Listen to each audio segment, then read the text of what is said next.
Dear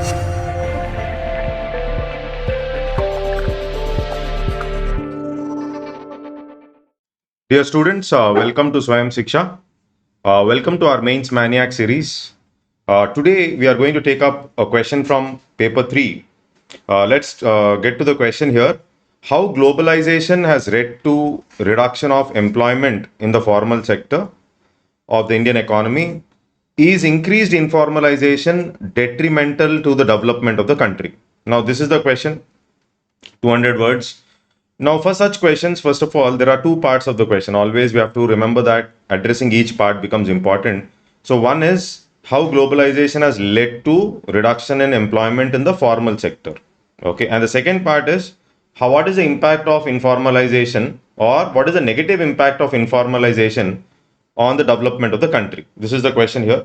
So here we can start off with mentioning basically, after the LPG policy, I can write 1991 LPG policy, which aimed at globalization, or which was focusing on less control of government and greater involvement of the private sector in production and distribution of goods.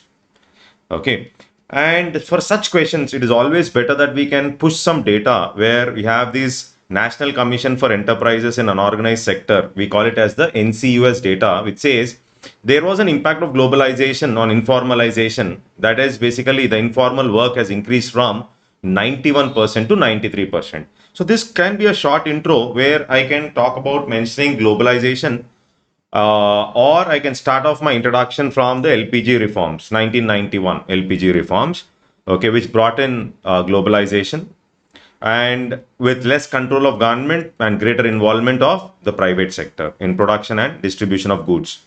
Then I can come up with mentioning a fact. These facts become important here. Now, the next part of the question, very important here.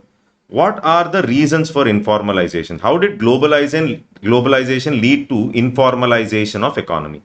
So the first thing what we have to understand is, though FDI has moved into India after globalization, this FDI was mainly moving into capital intensive sectors rather than labor intensive sectors. So this will obviously create problems of unemployment, and you will not create many formal jobs. So that is one aspect. Another important aspect is, after LPG policy, there was over tertiarization. Okay, there was more of over tertiarization, means there was more of services sector. This over tertiarization has led to jobless growth.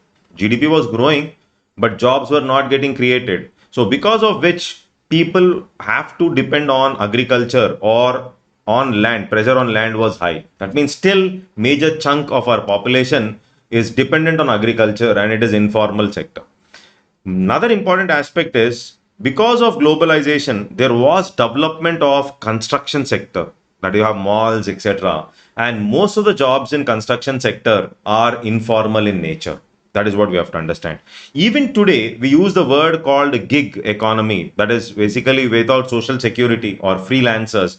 So gig is also an offshoot or extension of our LPG policy. That is what we can observe. Another important aspect is, though there are companies that are coming into India, okay, after globalization, there is a challenge of lack of skills. For example, services sector is developing, but we cannot push people from the primary sector to the tertiary sector. And stagnation of industry, that is, manufacturing sector was almost stagnant. Now, this is one big challenge here. When the manufacturing sector is almost stagnant, creation of formal jobs was a big problem.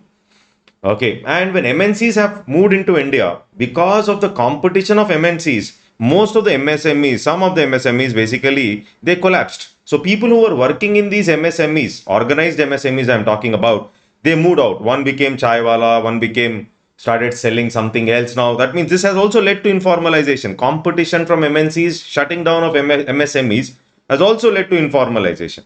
Okay, so and more profit oriented nature of MNCs, and we didn't have efficient labor laws, etc. So there was increase of contract labor. Now contract labor is again you have informal. It is again informal in nature. Now this is how LPG or globalization has led to informalization. Now the next part of the question is impact of informalization on Indian economy. One is you do not have job security. When job security or social security is not there, government has to take care. Government has to increase its pension schemes, etc. So there will be load on government's budget or exchequer. Now that will increase the fiscal deficits of the government. It will increase the load on the government. So fiscal deficit of the government will increase. Informal sector generally is not channelized into the regular economy, so it will have an impact on the tax collections of the government. So tax collections of the government will be less, or our tax to GDP ratios will be less because of that. Another important challenge is informal sector. Because of this informal sector, there is inequality is increasing. And even during COVID pandemic, we see informal sector was the most vulnerable sector. So it leads to resource and income inequality. Okay. And in informal sectors, it is very difficult to fight for your rights. You can't bargain your salaries. Bargaining power is less, and gender equality issues will be there. Child labor issues, gender equality in the informal sectors. It is difficult to okay uh, ask and increase your pay, or you cannot ask for gender equality, etc. As of now, in formal sector itself, it is difficult. Then informalization of workforce, and more major chunk of the informal workers are women, and therefore it is also going to affect women empowerment. Okay, so for such things, for such questions, we can write conclusions like something like, in the wake of industrialization 4, now today it is not there of globalization, industrialization, artificial intelligence, it's not just sufficient to create more formal jobs. The need of the hour is to come up with more formal jobs which are irreplaceable. So need of the hour is not just about formal jobs. It's not about handling informalization. You have to come up with more formal jobs which are irreplaceable. That can be a very decent conclusion. I hope you're liking our series, Mains Maniac series. Please do comment in the comment box if you like our videos. Okay, please do subscribe to our YouTube channel and Telegram channel. Okay, keep rocking. Thank you.